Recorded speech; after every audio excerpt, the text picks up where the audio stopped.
nothing like HIV. There's no disease, no infectious disease that essentially kills everyone who gets it. The fear factor's gone, and yet getting HIV infection is a problem for any individual. The fear should still remain because it's a virus that kills people. There is this sense of complacency that it's better, and it isn't better. And all these people, these 40+ million people living with the virus, they will die of AIDS. Over the past 3 decades, humanity has rallied together for the AIDS cause. People from all walks of life have united across all social and economic boundaries, joining hand in hand for one common purpose: to end AIDS. And I want you to say the name of the person you're walking for. I'm walking for Robert Johnson. I'm walking for Rock Hudson. I'm walking for everybody that isn't here to walk for themselves.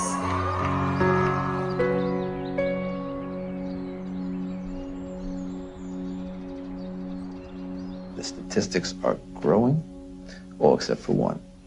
That's the amount of people cured, and it's still 0. In theory, we could cure AIDS on a piece of paper. Maybe someday it'll come. I can't say when. Despite all the major progress we have in chemotherapy of those patients, none of these patients got rid of the virus. I don't think the pharmaceutical industry is very interested or invested in a cure. You know, I don't mean to be too cynical, but the reality, I think, is that, you know, the situation they've got now, which is lifetime treatment with expensive drugs, that kind of suits them pretty well. A cure is going to require some very tricky and sophisticated molecular biology, and I frankly don't see it happening. Ever? Ever.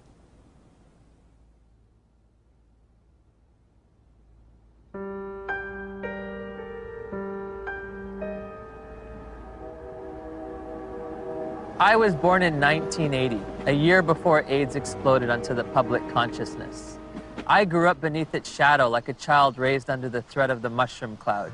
You might say I am a member of the first HIV/AIDS generation. I've never known a world without it.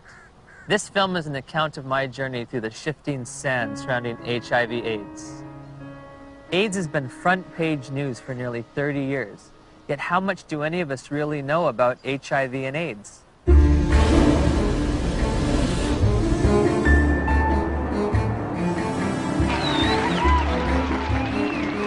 What is the difference between HIV and AIDS? I don't know exactly. HIV is wow. HIV 是它的病毒，那 AIDS 是那个病，所以两种是完全不一样的东西。It's the same AIDS thing. is the actual disease. It's the same I don't thing. know really. I don't know the difference. I know HIV is less deadly. Pour moi, il y en a pas forcément. Enfin, c'est vrai que j'établis pas de différence entre les deux. What would you say is the difference between HIV and AIDS? Yeah, it's not a big difference, is it? HIV/AIDS is just the starting point.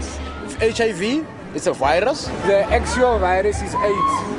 People around the globe were just as confused as I was. So I sought out the world's leading HIV/AIDS authorities, among whom were the discoverers of HIV, the key White House advisor on AIDS issues, and the executive director of UNAIDS' global response to the epidemic.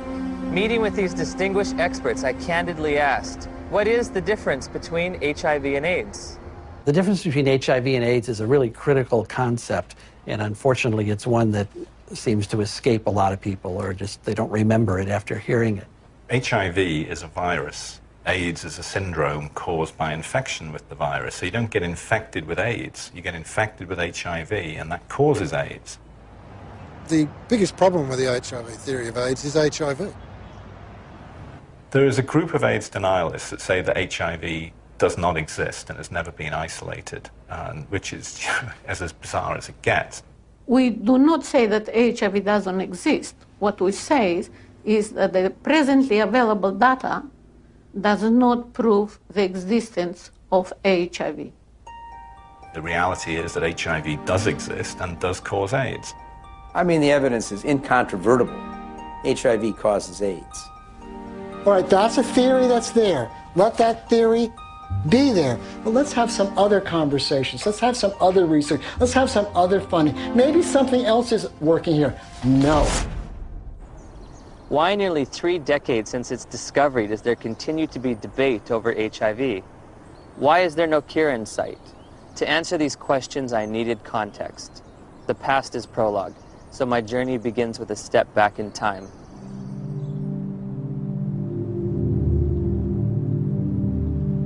The National Center for Disease Control is reporting more cases of 2 rare and deadly diseases found in homosexual men. There is no apparent explanation for the outbreak. Obviously, this is an issue with great emotional fervor, but... How can we stay unemotional when people are dying every day from a disease the CDC has yet to name? For crying out loud, if the CDC won't name it, at least demand the press stop calling it GRID. Well, unfortunately, I have to take credit for coining the term GRID, which stood for gay-related immune deficiency. We were seeing a cluster of gay men who were suddenly critically ill of pneumocystis pneumonia, which was the indicator disease of something new, and reported our findings to the CDC. I was the chief of the STD division at the CDC at that time when the draft report of 5 cases of pneumocystis in gay men came across my desk for review. Shortly afterward, cases of a very rare cancer called Kaposi sarcoma were diagnosed in young gay men. My first reaction was, this is an extraordinarily important finding. The CDC was looking for something like that when it came along. They were looking for it already. They were hoping there was going to be a new plague because polio was over. The CDC's budget was getting decreased. This is back in like the early 80s. There was double-digit inflation, a very high unemployment, a rapid military buildup, and a threat to decrease all domestic programs. And this led to reductions in force in the public health service, particularly the CDC. The Center of Disease Control, CDC, in Atlanta was under threat for reduction and even theoretically for closure. There were memos around the CDC that says, we need to find a new plague. For them to justify their expenses and their existence and make their careers, they have to find infectious diseases. We need to find something that'll scare the American people so they will only give us more money. Once people recognized that this was likely caused by a virus, the media attention went from no news coverage to the most covered news story in history. People went from neglecting it to fear and panic. Maybe I can get it. All of a sudden, AIDS was a very fundable project, and I suppose the psychology they worked on was the fact that they thought, well, in Congress, essentially this is white, straight, heterosexual men who are the congressmen, and if they feel they can't fuck around without being worried about AIDS, they're going to let the dollars out. And it worked. Suddenly there was a lot of money available for anybody who wanted to study HIV. And nobody ever looked back and said, why do we want to study HIV? Bob Gallo said on television, causes AIDS. The evidence shows that this disease is not merely confined to the gay community. I motion to call the disease Acquired Immune Deficiency Syndrome, AIDS. In 1982, Dr. Harry Haverkos was one of the Centers for Disease Control's epidemiologists tasked with defining AIDS. AIDS refers to a syndrome, and its definition changes periodically. AIDS is a chronic disease. It's based on its immunodeficiency.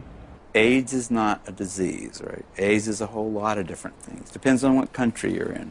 When your CD4 count falls below a certain arbitrary level, by definition, you have AIDS. You know, when someone's count goes down and then it goes back up again, it's, politically they may still have AIDS. Medically, I don't think they do. If you develop any of a number of opportunistic infections or diseases, that puts you in the category of AIDS.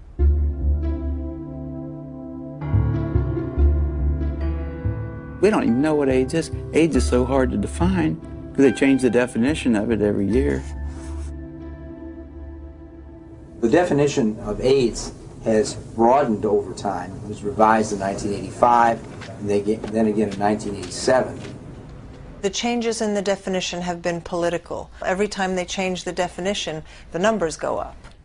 The definition has changed many times. The biggest change was probably in 1993, which they then, added the CD4 count and HIV, and, so you could not even be ill, but if you had a CD4 count consistently below 200, you now had AIDS. A closer look at the Centers for Disease Control's documents reveals that AIDS numbers actually declined in 1993, but a retroactive definition change increased the estimates by more than 100%. The more diseases they could lump into this AIDS syndrome, S stands for syndrome, the better the chances are they get patients under that umbrella, the more patients they could catch.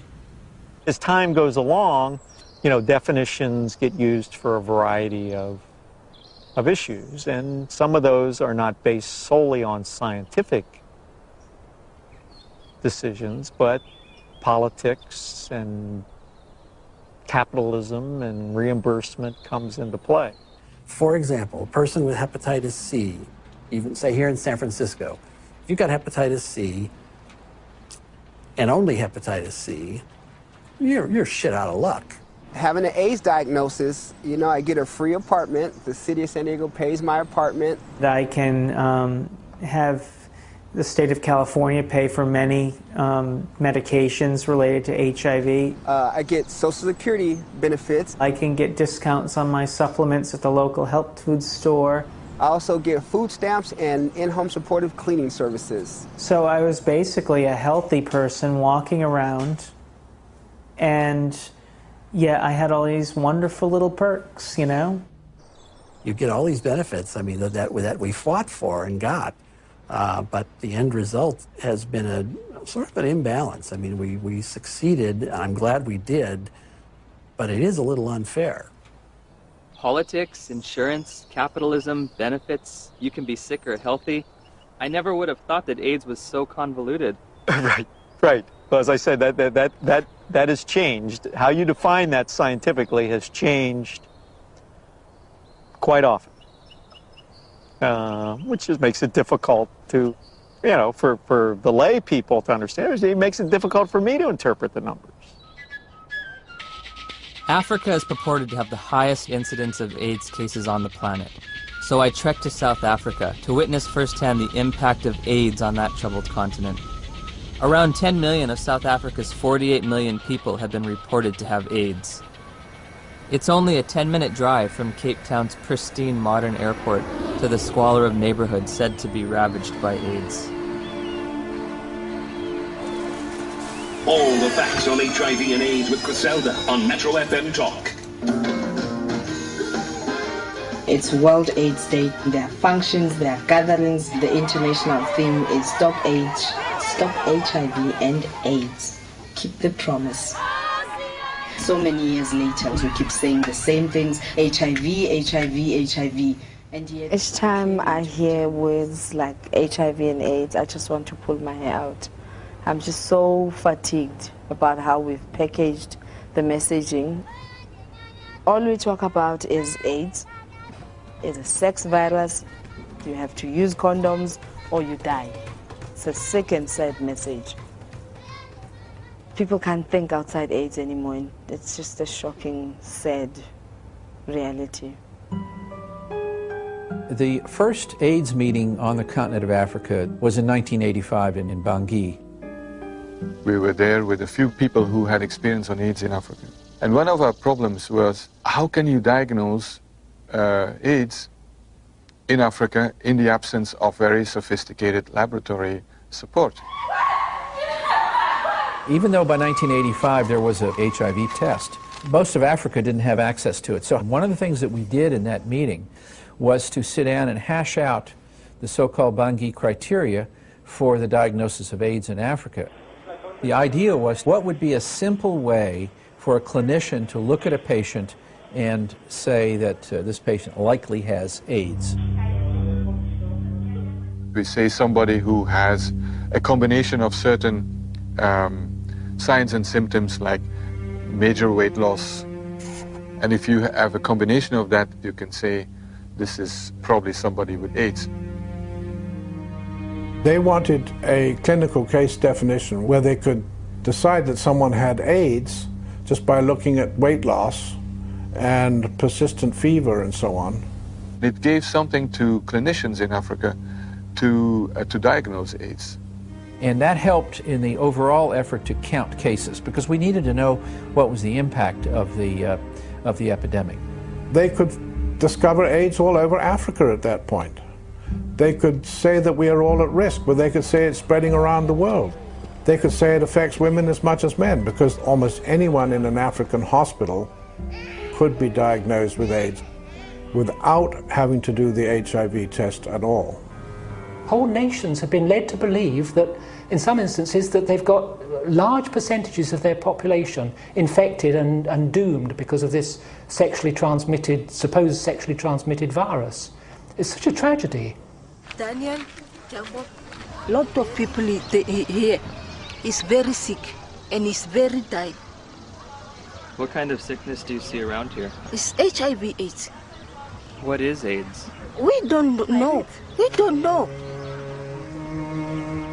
So here you're living in a mud hut, and here's some kind of white men with doctors who you respect, and they tell you that there is now among you an invisible disease, and it gets into your blood and can stay there unseen for years, and when it manifests itself, it's going to manifest itself in the forms of disease that you've always known. Maybe if you look skinny, if you lost weight, maybe they'll simply say hey, you have AIDS, or you're coughing a lot, maybe they'll say you have the disease. This cannot help but create extraordinary paranoia in people's minds. They say, well, what is going on with us? My neighbor next door he's got malaria. Does that mean that he's actually got this dreadful disease that the whites are talking about? Like I could be fat now, then the mentality is that if ever I become teen, then it could be one of the symptoms. I have to ask myself, why now? Why at this time? Dr. Christian Fiala argues that many doctors have misused the Bangui definition. In the era before AIDS, we had to admit we don't know the diagnosis and we could hypothesize. But nowadays, what doctors do is, well, if we don't know what it is, it must be AIDS. We did have patients with the conditions we now regard as AIDS defining, even before the advent of AIDS. People could have TB and not have HIV and fulfill the Bangui criteria. They'd lose weight, they'd have TB, and they could look like they have AIDS when they don't. Is this Bangui definition still being used today? I'm fairly certain that in many parts of Africa where there's still little or no testing available, that definition is still used, and I wouldn't be surprised that it's used in the poorer parts of Asia. This word AIDS, I don't know what it is anymore. I don't know what we're talking about anymore when we talk about AIDS. AIDS is one thing in Greenwich Village and a very different thing in Kampala, Uganda.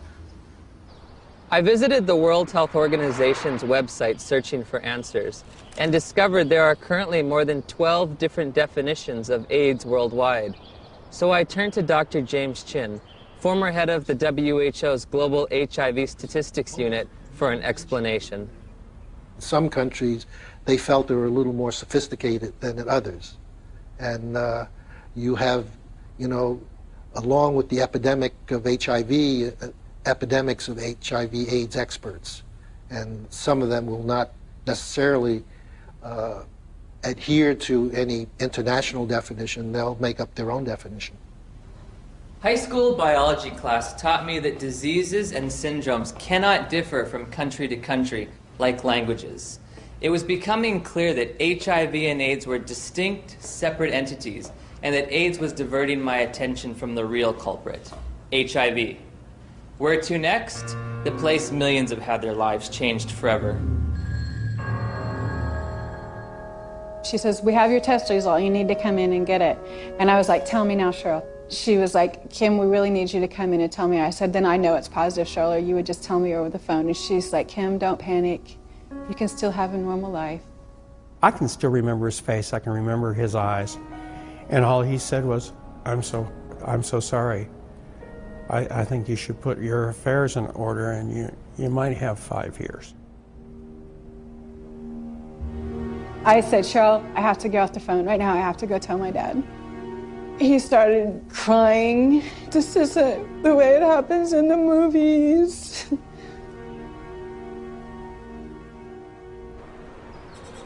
It's 7 a.m. here in Johannesburg, South Africa, and I'm a little nervous because I'm about to go in for my first HIV test. Have you ever gone in for an HIV test? No. No. No. No. No. Yes, I have actually, a few years ago. Were you nervous, apprehensive? I was, very frightened. The nearest testing center wasn't in a hospital or in a doctor's office, but on the main concourse of a bustling train station, beneath a few portable tents. HIV testing facilities are everywhere, from street corner kiosks to shopping malls. I'll be tested with a rapid test, which looks for antibodies to HIV. So, have you ever tested for HIV before? No. Except no. Never. It's the first time. First time. Wow. Is this your questionnaire? Yes. Okay. These tests claim to be HIV tests. I'm going to read from a section that says limitations of the tests. The specificity of the Reveal Rapid HIV Antibody Test for blood specimens in low-risk populations has not been evaluated. They don't know, in their terms even, how well this test is going to work in people they don't want it to work in, low risk. We don't think you're at risk. Tell me about your sex life. My sex life? Us? Since you haven't exposed yourself, blood, sex, you're not homosexual, you're gay, you know your story. Yes. Let us go and find out.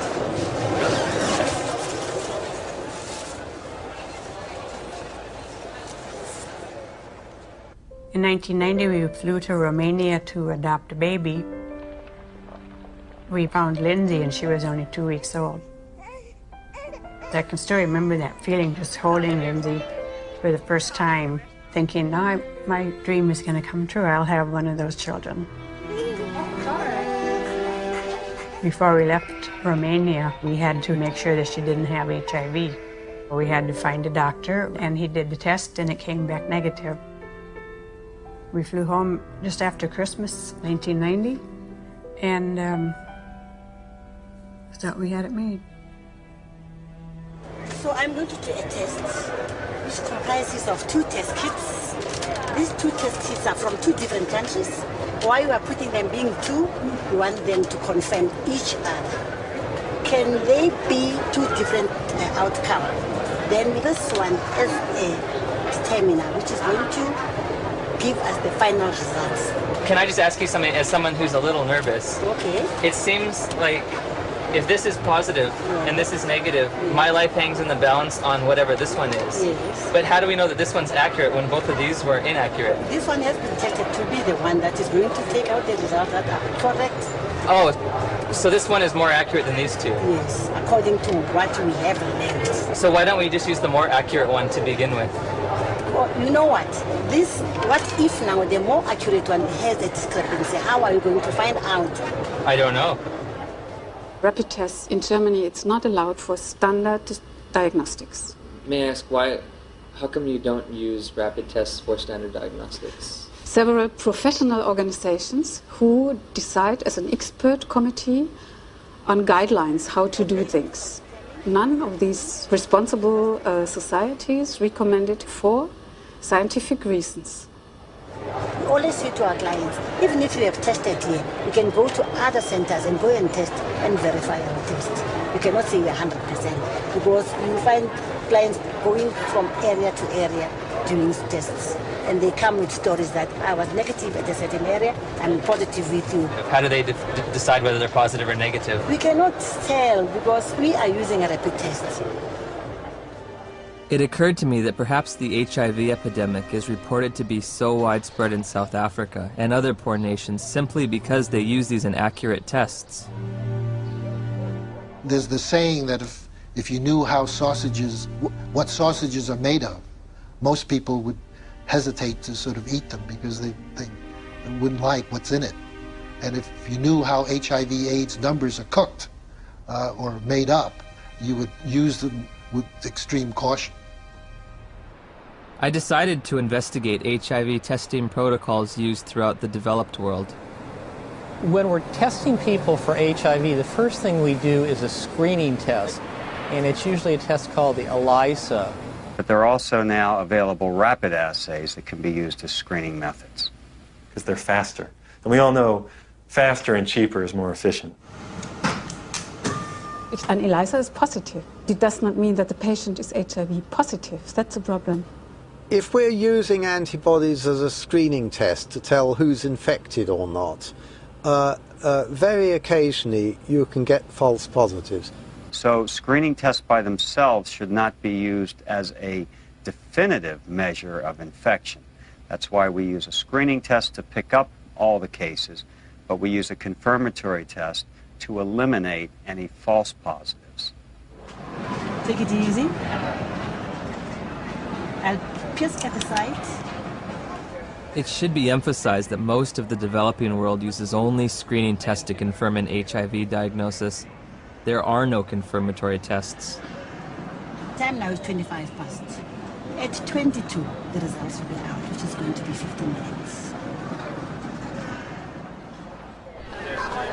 9 days after returning home, Steve and Cheryl's pediatrician ran a battery of tests on Lindsay, including an HIV test, even though Lindsay had tested negative for the virus in Romania. Dr. McHugh called us and said, we run into some problems with the testing that you did at Methodist Hospital, and you'll need to come right in and see me. I said, well, what is it? She says, well, I'm not going to tell you over the phone. I said, I need to know exactly what this is. He said, we got bad news that she tests positive. And he said she'll have a 20% chance of living to age 2. That was just a shock. Just a shock after all this joy and happiness. We finally found our daughter, and I'm dancing around Romania, and now I come home, and it's like somebody could just stab me. And then I had to call my mom, and that was the worst phone call I've ever had to make, because I even remember saying, that poor girl, she's just not gonna make it. So that we don't have to go to somebody and say, well, you might be infected, but it might be a false positive. We do a second test. That's a test usually called the Western blot. In 1992, when I was told by my doctor that I was HIV positive, that was only a verbal admission to me. She didn't give me the written paper that came from the lab that tested my blood. I found out that it says this indicates possible infection by virus. There can be mistakes from the antibody test, and there are conditions that can cause the test to be inaccurate. Now that I've got the package insert for that test kit, it says positive results using any specimen type should be followed with additional testing. But this is the test that they use to confirm with. This has a margin of error done properly that's extremely low. In other words, it's one of medicine's better tests. I don't think the Western blot is a useful diagnostic test. I don't think it's worth doing. Did he give a reason? You know, anybody can say anything. I think it's stupid to drive a car. But come on, you got to give a reason. It's a useful prognostic test. Once you know that someone is infected, then you can follow their antibody responses well with Western blots. I'd say he's absolutely wrong. It has a complete usefulness. You don't need a Western blot. And it's become a dogma in HIV research that you need one ELISA followed by a Western. You don't. You need 2 different kinds of ELISAs made in 2 different formats. Would you ever want to confirm somebody is positive using just ELISAs? No, never. It's against the rules. It's against the recommendations. It's a turbulent sea of argument about how can we use this test? When can we use this test? Why does this test have no standard? We have a group now of about 40 patients that have no detectable virus. in their body, but they're not being treated. So the first question is, are they really infected? So the Western blots can have false positives? No, the Western blot was negative too. But they were told they were positive by a lab, yes, that misread the Western blot. Heavyweight champion Tommy Morrison tested positive in 1996. 11 years later, in 2007, he tested negative multiple times, allowing him to return to the ring. There's constant discussion in the community of people who do diagnostic testing and the blood bankers about how to read these tests. When you're looking at this Western blot, how do you determine what is a positive? You need a certain number of bands being present. It depends a little bit on the producer of the test. It depends on the manufacturer. Is there different criteria for what might be a positive? Yeah, there are different criteria from the manufacturer. Thank you for the word. And also there are guidelines from the WHO and UNAIDS. Well, HIV infection is diagnosed with rather now routine laboratory tests, which for which there are criteria for diagnosis established by the manufacturer, FDA. Claudia showed me the package insert that comes with the Western blot. It contains 8 different sets of criteria for diagnosing HIV infection. Because of the different criteria that apply in different countries, you can test HIV positive in one country and be given an AIDS diagnosis as a result of that, whereas in another country you won't test HIV positive and you won't be given an AIDS diagnosis. It's ludicrous that you can be positive in one country and not positive in another. Theoretically, I could be diagnosed with AIDS in the United States, but if I take 3 steps to my right, I wouldn't be diagnosed with AIDS, or I would lose my AIDS diagnosis when I cross the border. In 1992, I was encouraged by a doctor to take what's called an HIV test as a matter of social responsibility, and I was shocked and devastated and horrified when the results came back positive. It was one of those moments that everyone fears their whole life. A week later, I take the same test to an AIDS specialist. He looks and says, "This isn't a positive test. I don't know what this test means." Since a false positive looks like a true positive, how can you ever distinguish whether it's truly a positive or a negative? Well, that's a great question. It's going to be very hard to determine a false positive. So I take the test again, and this time my results come back marked from the lab, indeterminate.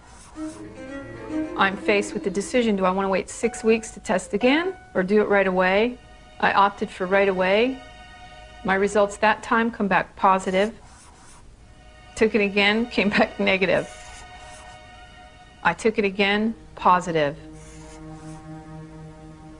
What happens if you're positive on one criteria but negative on another manufacturer's criteria? How do you decide who's infected and who's not?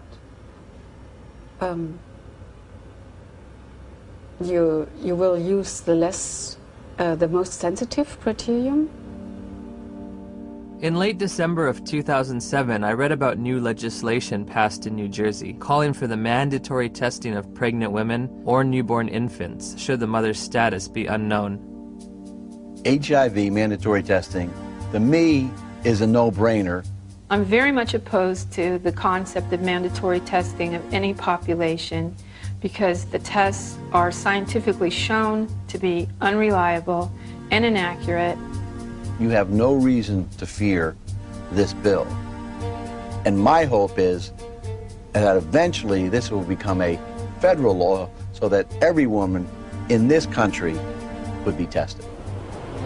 But HIV testing isn't an absolutely precise science. When I confronted my doctor about that, she said, we're way past Western blot now. We have the viral load test. But when you get the package insert for the viral load test, it says, if you test positive, you are considered confirmed infected with HIV. But at the bottom of the page, in fine print, it states a person should have additional testing. It does not allow you to tell a single person on this planet that they are HIV positive. And it's a scandal that this test continues to be used. So again, I'm asking, where's the test? Where's the test that can confirm a diagnosis of HIV infection? And I can't find one. I have the package insert from the manufacturer which they supplied me with. And under limitations of the test, it states that risk factors should be used in conjunction with the test. Has a person had sex? Have they used drugs? Have they had a blood transfusion? And then in conjunction with the test, not the test alone, but with the test, then you decide whether the person is positive or negative. Do the answers to these questions help aid in the diagnosis? Of course they did. Really? They do. Now, if I tell you that the test you took was lousy and didn't mean a thing, does that make any difference for everybody to hear? It'd make a difference for me. Yeah, I know. How can we say that HIV is the cause of AIDS when we don't know, based on current tests, whether or not anybody diagnosed positive actually has HIV? President Thabo Mbeki will officially open the AIDS conference tonight. Delegates here are hoping he will finally separate himself from the AIDS denialists. We remain convinced of the need for us better to understand what would constitute a comprehensive response in a context such as ours, which is characterized by high levels of poverty and disease. As I listened and heard the whole story told about our own country, it seemed to me that we could not blame everything on a single virus. I thought this man must be an idiot. Everyone in Africa is dying of AIDS. I know this because I read the New York Times. It's beyond doubt. Rion Milan was hired by Rolling Stone to investigate and debunk President Mbeki's misguided ideas. Where to begin? The numbers. My very first action, I opened Johannesburg's Yellow Pages. I thought that I could illustrate this with a scene that began in a coffin factory in Johannesburg, where workers are working overtime trying to create caskets for these mountains of people who are dying of this condition. And I discover that in the midst of what UNAIDS says is a plague, is that half of the coffin factories in Johannesburg have gone bankrupt. In South Africa alone, it's about 1,000 people dying every day from AIDS. If you're an advocacy agency and you perceive low numbers to be bad, your bias may be to accept higher numbers even if they're not scientifically sound. I know Jim Chin quite well, and I was the chairman of the steering committee on epidemiology of the global program on AIDS in WHO when Jim Chin was in charge of epidemiologic estimates. And we could never get information how the WHO estimates were made then. So we were very critical in these days because we felt it was not based on enough evidence. It's possible that he didn't read the materials we sent him or he didn't understand them, but we did send information to anybody that wanted to know about the estimates because they were pretty transparent. In an attempt to get to the bottom of the statistics debate, I've come to Geneva, Switzerland to look at the World Health Organization's official numbers. And what we found, there are no numbers, only assumptions and estimates. How are the monies divvied out to states for AIDS prevention or AIDS treatment? How is government monies sent out to different states and communities? The more AIDS you have, the more money you get. Exactly. The AIDS buoyaners have a vested interest in maximizing and squeezing the data to get the worst possible scenario that they can out of it, because the worse the situation is, the more compelling their fundraising claims are. When UNAIDS was created, about $250 million was spent on AIDS in poor countries. 10 years later, it's $10 billion. That's an unprecedented increase. Still not enough. When that was created, the first thing Peter Piot said was that UNAIDS is an advocacy agency, pure and simple. And this was my first objective when I came into this job, and that was put it on the political agenda. He divested himself of all of the program aspects and the scientific aspects of AIDS. This is not a scientific issue. This is a matter of politics. Except one unit. He kept sort of the numbers unit. we are really doing a major disservice to say it is not as bad as it looks like, because actually it is much worse. 1 month after my interview with Dr. Piot, the Indian government slashed their estimates by nearly 60%. Shortly thereafter, UNAIDS acknowledged they'd been overestimating global HIV statistics for more than a decade. They've painted themselves into a corner, and now their house of numbers is falling apart. America is leading the fight against disease, and I call on you to double our initial commitment to fighting HIV/AIDS by approving an additional $30 billion over the next 5 years.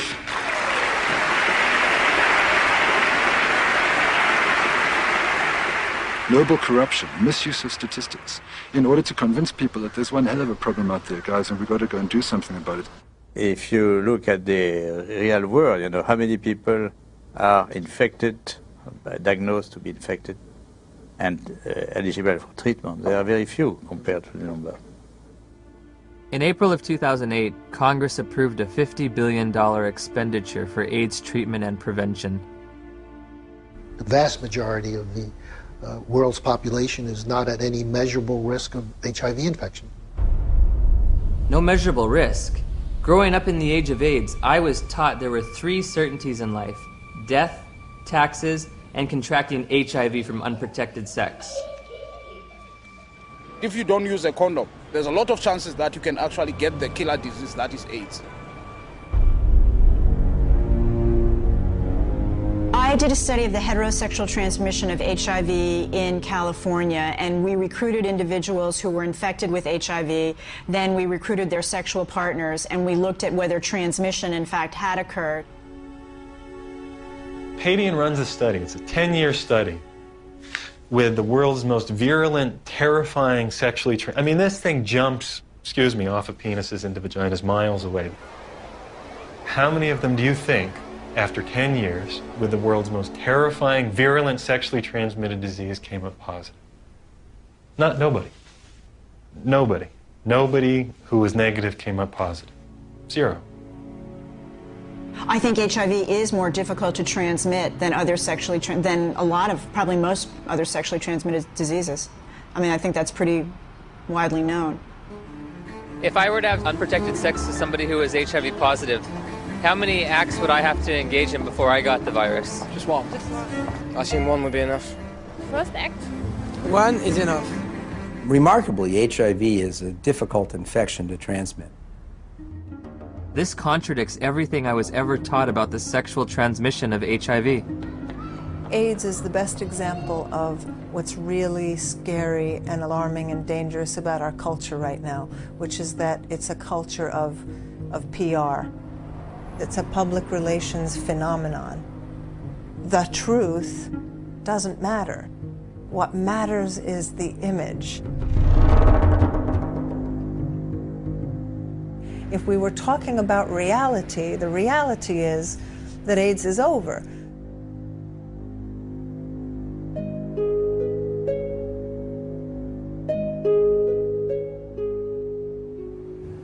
Somebody decided in the early 80s that there's this infection called HIV.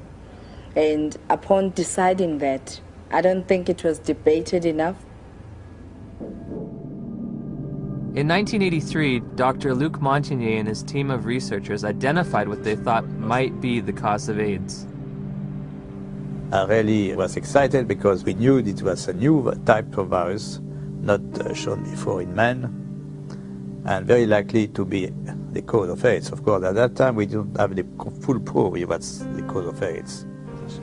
That initial work was rapidly reinforced by additional virology and serology studies in Bob Gallo's lab in Washington. Gallo got pushed by the Reagan administration that wanted to do something on AIDS finally. They literally told us to just close CDC's lab down. We don't care about it. There's a bunch of gays, who gives a shit? I mean, that was really their whole story. So the whole thing that they rested their political response was, well, we discovered the virus. Good afternoon, ladies and gentlemen. The probable cause of AIDS has been found. Credit must go to our eminent Dr. Robert Gallo, who directed the research that produced this discovery.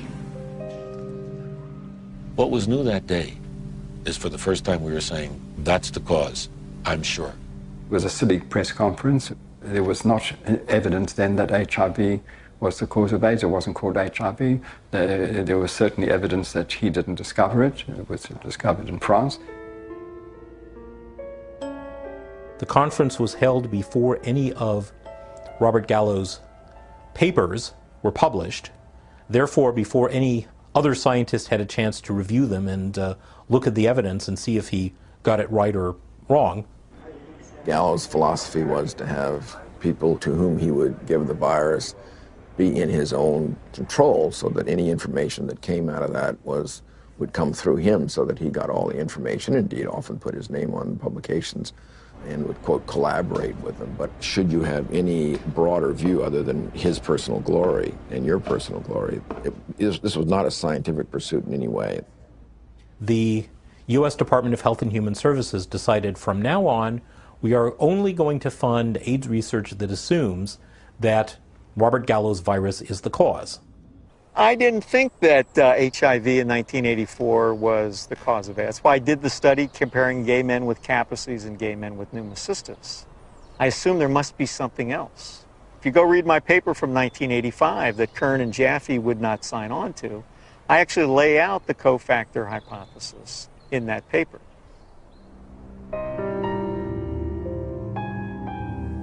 I'm a promoter of the role of cofactors in AIDS.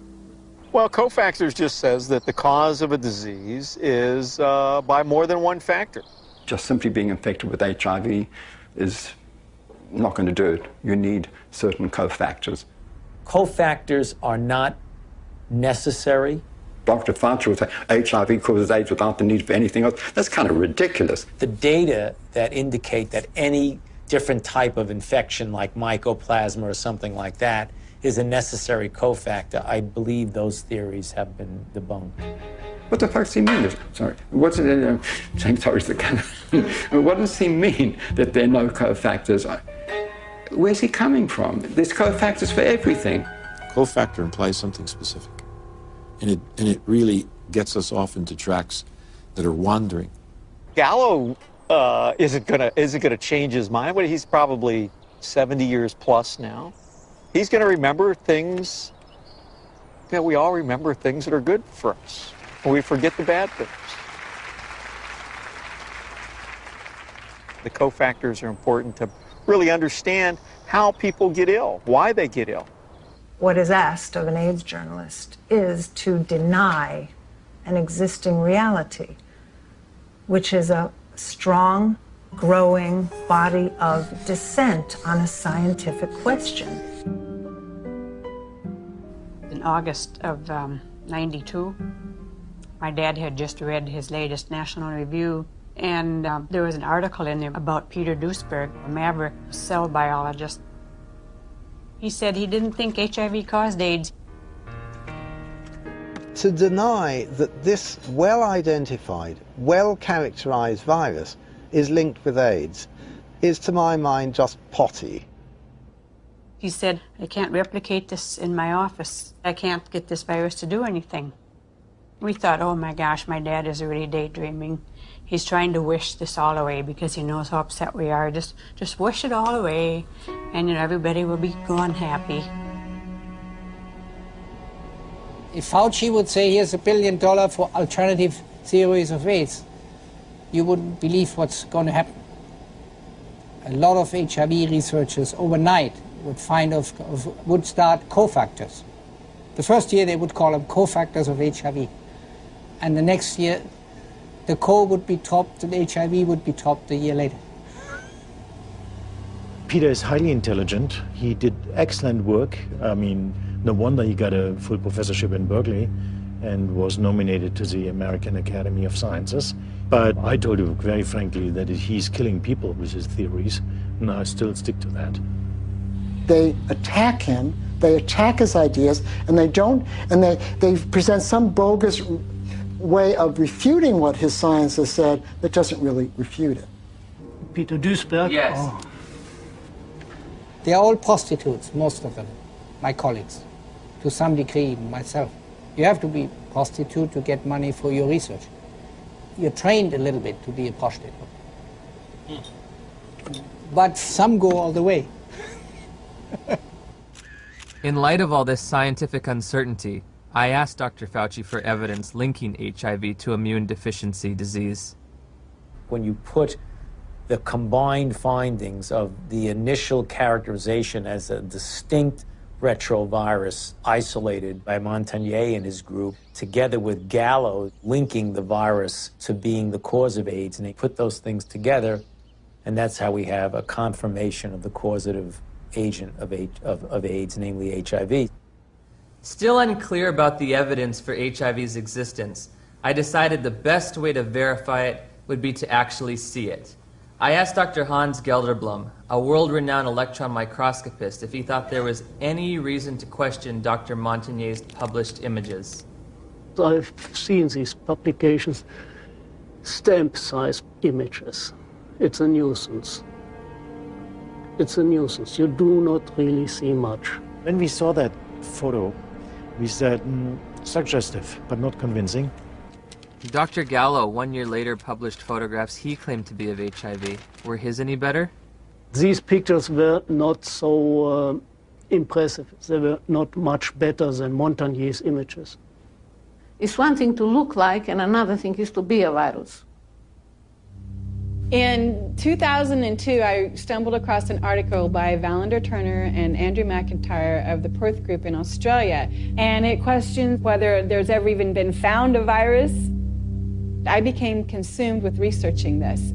I could read from morning till night every day, and every link to another link, and I would email to these people and say, where's the test? I want to know. Am I dying? Am I contagious? And they weren't even very kind. They were just like, read our articles again. How many times do we have to tell you there's no test? It is crucial to understand that an AIDS diagnosis is forever. It cannot be reversed or alleviated. The stigma attached to people knowing that you have it and are living with it is worse than actually living with it. I can't think of anybody who's ever been evicted from their apartment because they had breast cancer or because they had cerebral palsy. I did a campaign to address stigma. The message is that if anyone is infected, we are all affected. Some have it medically, some have it socially, some have it culturally. And at the end of the day, if it exists anywhere, it exists everywhere. We don't all have AIDS. And once you start bullshitting, it gets a problem. You know, we don't all have AIDS. We all have to be sympathetic to AIDS. And yes, there's all kinds of people who get HIV infection. But you know, we don't need to make, in my view, non-truths, you know, or just to have a slogan or a symbol. We all have AIDS. No, we don't all have AIDS. But my message is you do have it, whether you want to accept it or not. Are you medically susceptible? Maybe not. But are you socially vulnerable? Yes. In June of 2007, the BBC featured a news story which began, HIV infection theory challenged. Living cells are complicated, and how they work inside the body is even more complicated. So there's still a lot of debate as to how exactly HIV causes AIDS. In March of 2008, the Washington Post went on to state that multiple surprises have reminded researchers how much they still don't know about HIV's biology. HIV has got to get inside the circulation of the body, and it does that in ways that are not completely understood. The prime target for HIV is a T cell population called CD4 helper T cells. The way that the virus gets into the target cell, it fuses its membrane to the membrane of the cell. I don't understand the fusion process. I don't think anybody completely understands it. We have a relatively poor understanding of how viral proteins interact with proteins in the cell. How come our antibodies aren't able to keep HIV in check? It's an excellent question. That's one of the great stumbling blocks. They can't prove that HIV is the cause of AIDS, okay? They cannot prove that HIV is the cause of the collapse of the immune system, no matter how many scientific journals says it is. When you go to the basic research, it doesn't prove it. We are almost convinced that there is other factors that are involved in the loss of CD4 cells, and we don't know yet all the mechanism. How HIV depletes the T cells so an individual advances to AIDS is probably due to multifactorial elements. One is it will kill the cell eventually that it infects. HIV does not necessarily kill the cells that it infects. Some T cells are directly killed by HIV, and other T cells keep the virus in check. It's a silent state within the cell, and I think in many cases these cells can return to a normal function. Can that cell return to a normal state? I don't think so. When I was told I was HIV positive, I accepted that on a very deep level. But only by having the courage, the open minds, and the open hearts to answer these questions are we ever going to know how to help people, how to do what we need to do to help people. In late 2007, Science Daily reported that 3 prominent research teams had published papers in the Journal of Immunology challenging the theory that the sudden loss of T cells triggers disease and AIDS. The details of HIV pathogenesis, how HIV kills people, are still being worked out. If the sudden loss of T cells in HIV-positive individuals can't explain why people get disease, then there must be cofactors that cause people to get sick and die, or factors that have absolutely nothing to do with HIV. While researching HIV hotspots, I began to realize there is a direct correlation in these places with another condition that leads to immune deficiency and death. I think it is important to keep in mind, especially for us in the West, that poverty is not a romantic issue. It is a deadly issue. Poverty leads to diseases and premature death, period. When you look at the symptoms that they talk about, for people that are HIV positive, you find that some of them, they are more related to malnutrition. Their nutrition is not very equilibrated. They are in oxidative stress, even they are not infected with HIV. So their immune system doesn't work well already. People are hungry, they're underdeveloped, there are no hospitals, there's no proper medical care. You take away poverty, you're giving people an ability to fight infections. These are toilets. Yeah. We don't have flushing toilets. When flies get into the toilets, they actually come back to touch our food, you see. And look, we need to take that food. And we don't know which infections are there. So how do you expect people must survive in these places? Look there.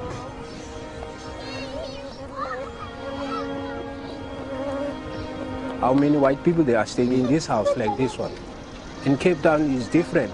You go to suburbs, you see the suburbs is different from our places. Why have we done nothing for African people, just like give them clean water so they don't die in infancy of diarrheal disease and stuff like this?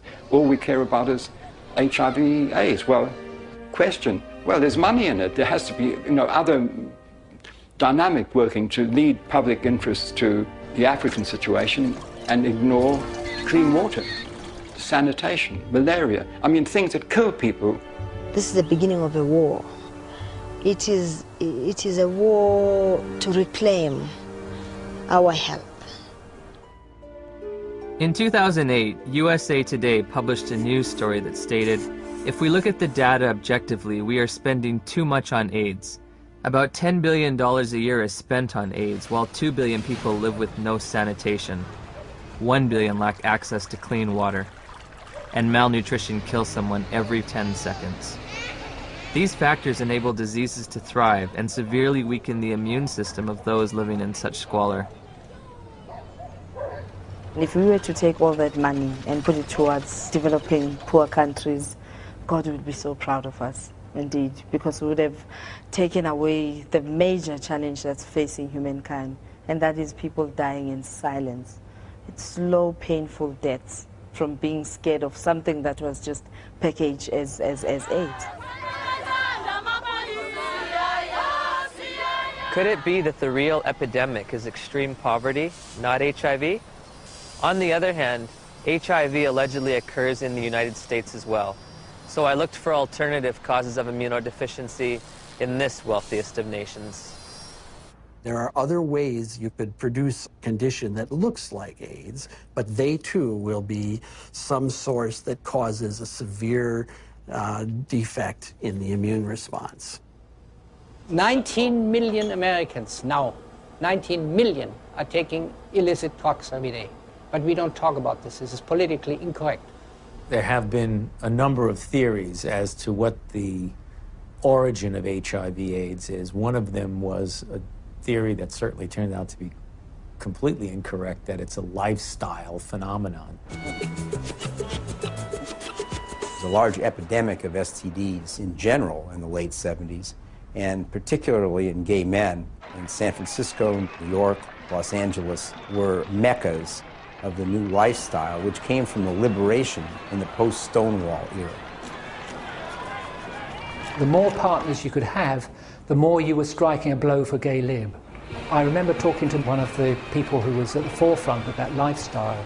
It very much felt like if he did have another bout of syphilis or gonorrhea, whatever it might be, that it was like a notch, a victory notched up for his right to exist as a gay man.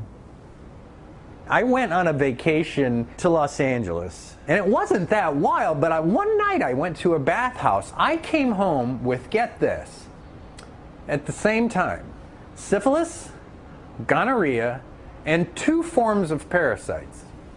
I have no views about that, you know, in a judgmental kind of sense, but certainly from a public health point of view, that's kind of a prescription for disaster, because AIDS first occurred in these men who were not healthy for reasons that were obvious to everyone. You're talking thousands of partners, sometimes hundreds, per month, lots of antibiotic use, lots of drug use, and the result were people were getting pretty sick. There's a drug called amyl nitrate that was developed in the 1850s and 60s. Came in ampules, and they became known as poppers because you'd pop them when you open these ampules up to sniff them when you had coronary artery disease. The first AIDS cases, for example, that Mike Gottlieb reported were all 5 gay men. They were young. They all used poppers. Poppers, something you walk around huffing all night. I mean, it says flammable, fatal if swallowed on the side of the bottle. They're walking around huffing it all night long. Why? Gives you a great rush. Poppers was a sex drug. They were in every gay bathhouse, every bar, every porno bookstore across the nation. Poppers were visible on the dance floor in the discos. At the end of an evening, the bartender would announce last call for alcohol, last call for poppers. It was like a mad, wonderful kind of a dance that was being done. But if you think that can happen forever, you're wrong. Whether or not HIV exists, whether its role in a weakened immune system is almost irrelevant when you compare it to what was going on at that time. The lifestyle explanation proved politically unacceptable, but the virus explanation proved very, very acceptable to many different parties. Pneumocystis pneumonia and Kaposi sarcoma were the hallmark diseases for AIDS in the early years. To go back and deconstruct it and say, what exactly did cause pneumocystis carinea? I remember the first patient that I ever saw, my resident brought me to see a young gay man with pneumocystis pneumonia. I knew a little bit about the use of poppers or amyl nitrite inhalants, and I started asking the patient if he used them, and it turned out that he was a very heavy user of amyl nitrites, and much to the surprise of my students, I said, I think the man probably has destroyed his pulmonary immune system by inhaling this toxin. What exactly caused Kaposi sarcoma? We know that now. It was amyl nitrite. We saw Ks decline, interestingly parallel to the decline in popper use. We now know that Kaposi sarcoma is caused by a second virus, the human herpes virus strain 8. To rescue comes another virus. As always, when you're in trouble, you find another virus. If one wants to look at really what causes this, we've got to look beyond just HIV and just beyond HHV8. Calling it a disease, see? And to give it that name, AIDS. So everything's included under that, and you don't have to just say, I mean, if you'd have said, you know, these people are getting a lot of weird diseases, all kinds of diseases, it wouldn't have had the same impact. It was much better to say, there is an infectious organism on the loose in America, and it could get you.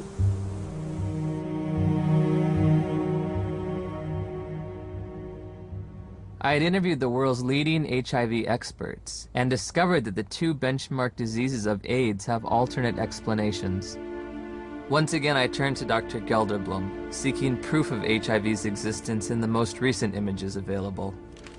Here, you do not see anything about the details, but I would say it's probably a virus.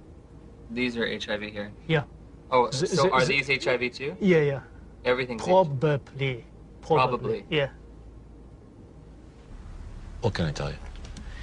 You know, I mean, it exists.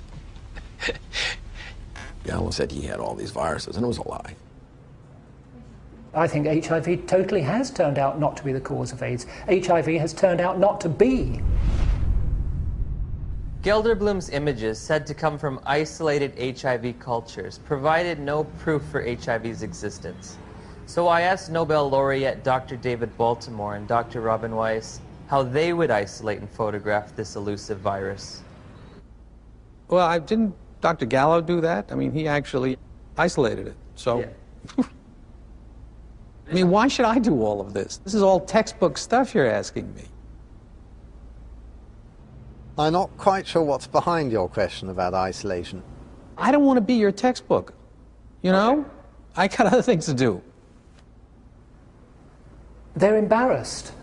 The scientists have been embarrassed about this. They know that it's flawed.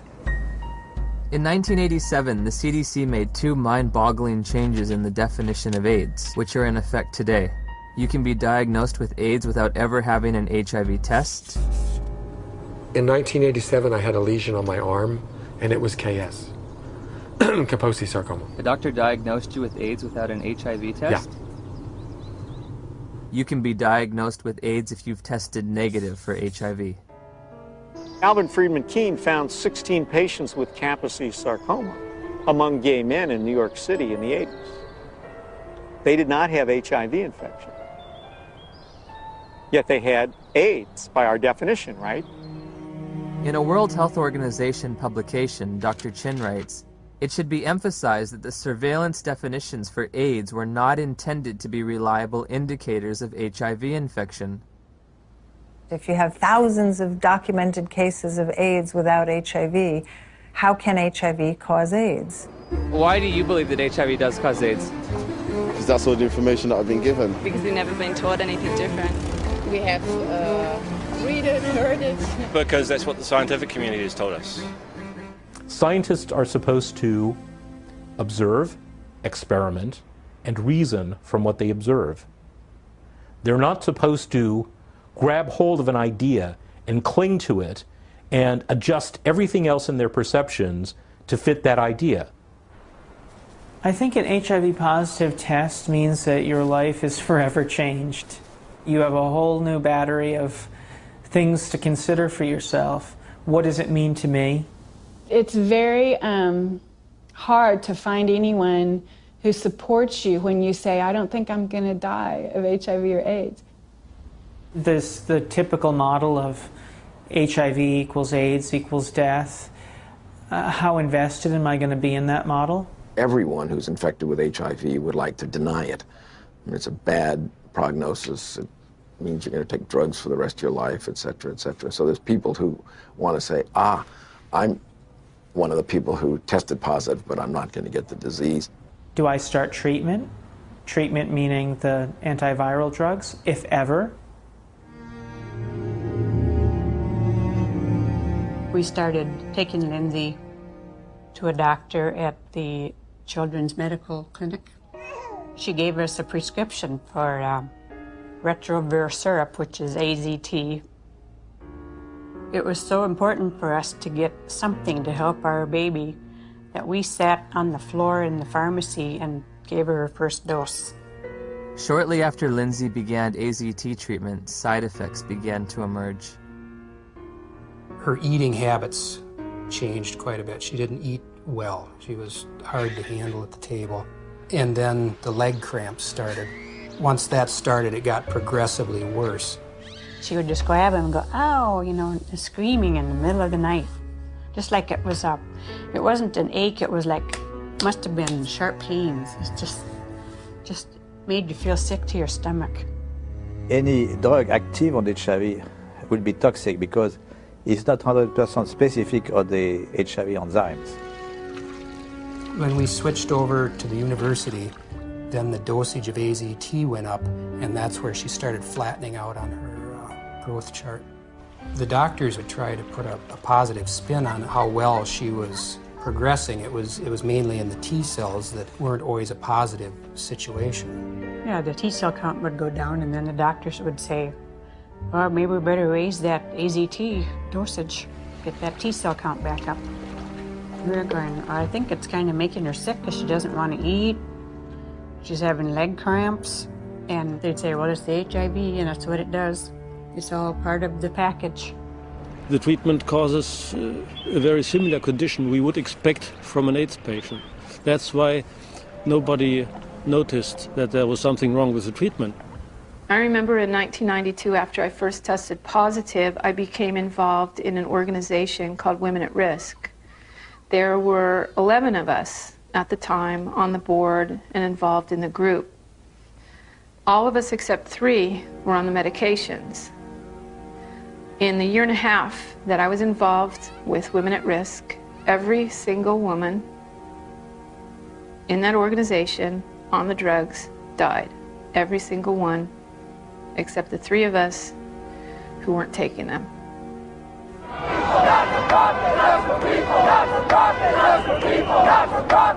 We weren't just given handfuls of AZT, we demanded it. AZT should be praised. Where is your humanity? We considered the FDA not giving us these things as being anti-gay instead of being responsible. And so we went and we lobbied and we pushed for all these things, and we didn't think clearly about what it was we were asking for. It's like that saying, be careful what you ask for, it may come to pass.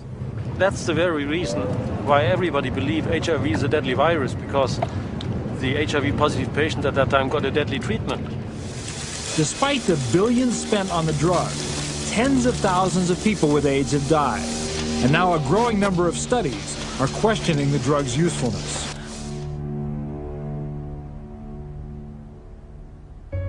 We just decided between ourselves in November to write to Peter Duisberg and say, sorry to bother you. Are you for real? And if Lindsay were your daughter, what would you do?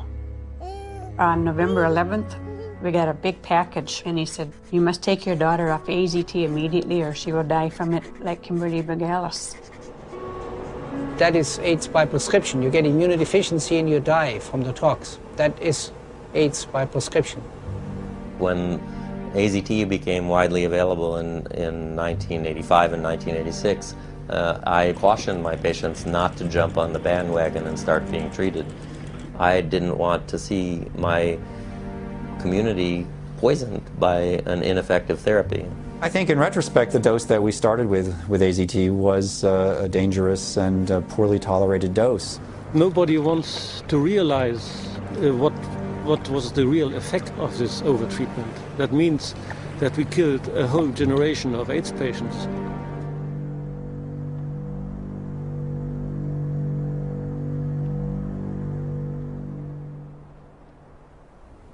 In '96, David Ho announced highly active antiretroviral therapy.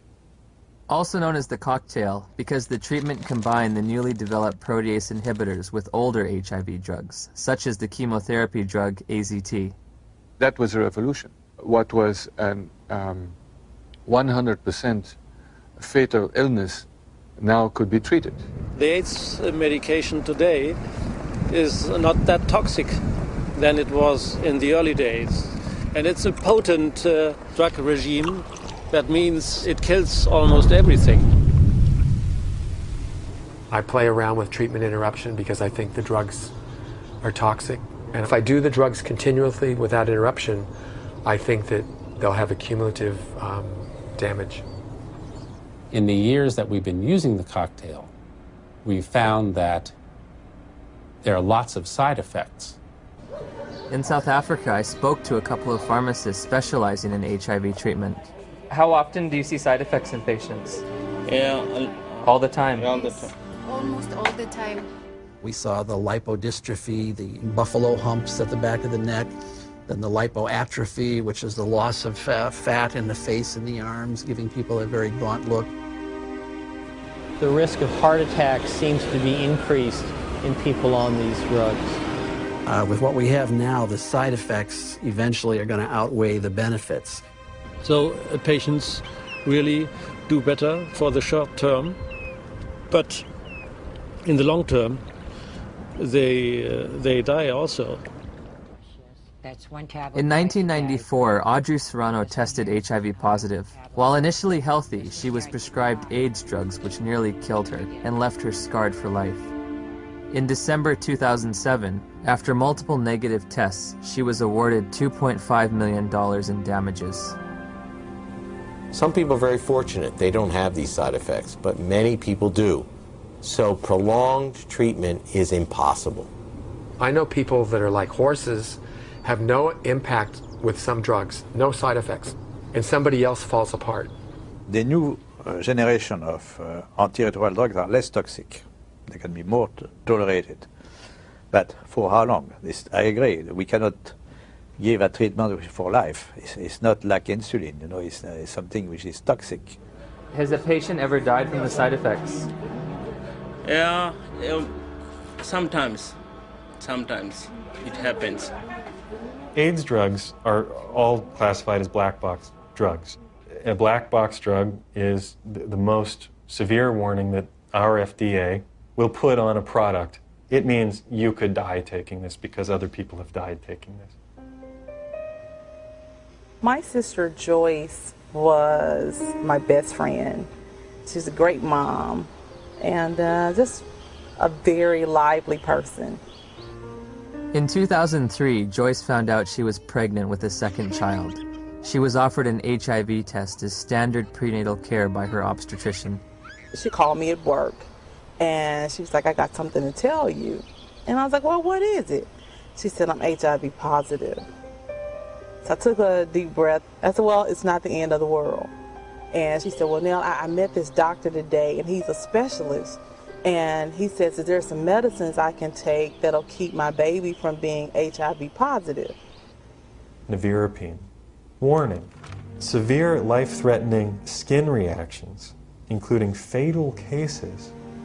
One morning she was covered in these welts and this rash. It was all over her face. It was all over her chest, all over her arms, her hands. When they're talking about a rash that can kill you, they're talking about a drug that targets the actively replicating cells in your dermis, in your mucosal layers, in your intestine, and stops them from working. And what happens? Goodbye skin. I would never take them. I don't have a problem with other people taking them, but I, as Griselda Kananda personally, looking at the side effects that they come with, looking at the toxins that they present in my body, not now, not ever. I have patients tested in 1985. They were all advised to take treatment, but they declined the treatment for different reasons. Because they didn't want to take toxic drugs because they were feeling well at that time. And how are they doing today? They're still living. Healthy? Yeah. Once we came to the conclusion that this was the drug that was causing this problem, irregardless of what the HIV was going to do, she was going to come off the drug no matter what. If taking her off the drugs meant that she could sleep through the night and be happy for 6 months, that would be worth it, rather than live in agony for 2 years or 12 months. You hear a lot of doctors, you hear a lot of educators in AIDS, you hear a lot of people talk about it is probably the drugs that are going to kill us before the disease does.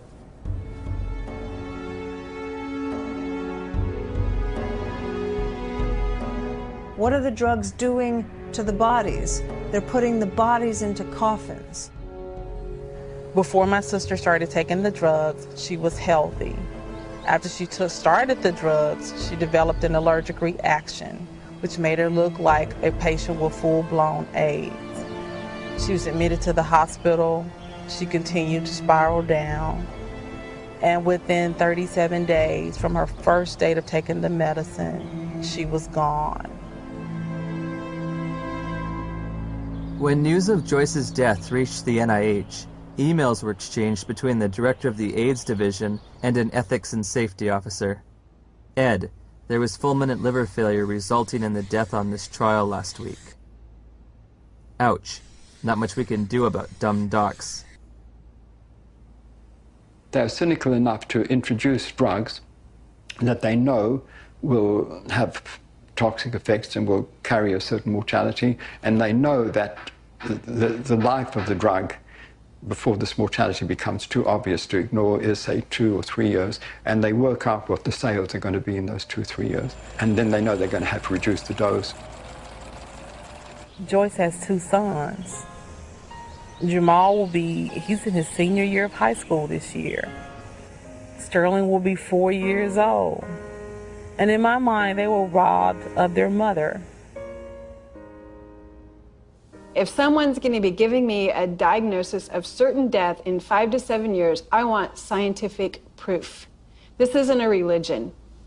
My interest in questioning and breaking and exploring does HIV cause AIDS is an instinct to liberate people from a death sentence that isn't theirs to carry. After we took Lindsay off AZT, her weight did go up. Within a couple of days, the leg cramps went away. And her physical body seemed to be doing pretty well, but it was like she was disturbed. She was agitated very easily. Her lifespan changed all the time after she got to be 2 years old, and then she'd only live to be 5. When she got to be a little older, then they said, oh, she might live to be 7. Yeah. But definitely wouldn't live into double digits, and that's just was our life then.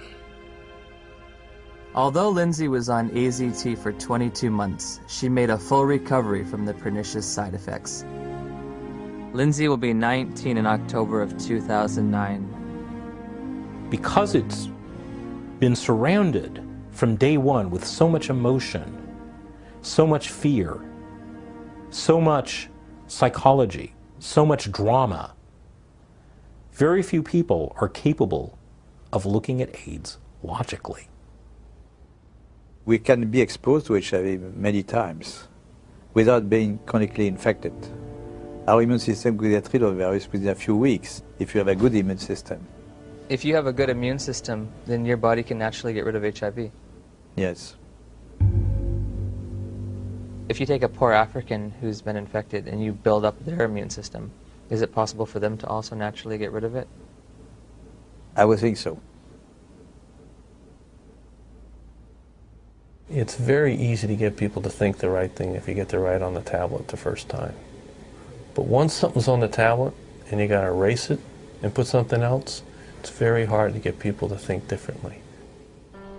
The victims of HIV and the dedicated professionals combating it deserve our sympathy, compassion, and respect. However, at journey's end, I find myself perplexed, bewildered at times with an overall feeling of dismay and sadness. I found a research community in disarray over the most fundamental understanding of HIV, all the while presenting a monolithic public posture of authority and certainty. Bluntly stated, we have tests that prove nothing, remedies that kill, and statistics manipulated to the point of absurdity. 90% of global HIV corresponds to areas of great poverty and squalor. Ironically, while we may have been pursuing a phantom killer, a shape-shifting assassin, perhaps the real enemy has been hiding in plain view, clear as day, and as old as time.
We can be exposed to HIV many times without being chronically infected.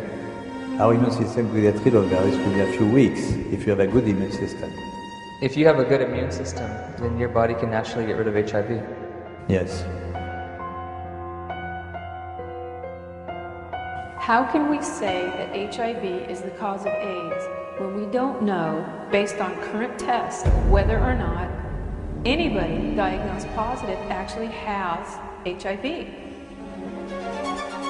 Some people are very fortunate, they don't have these side effects, but many people do.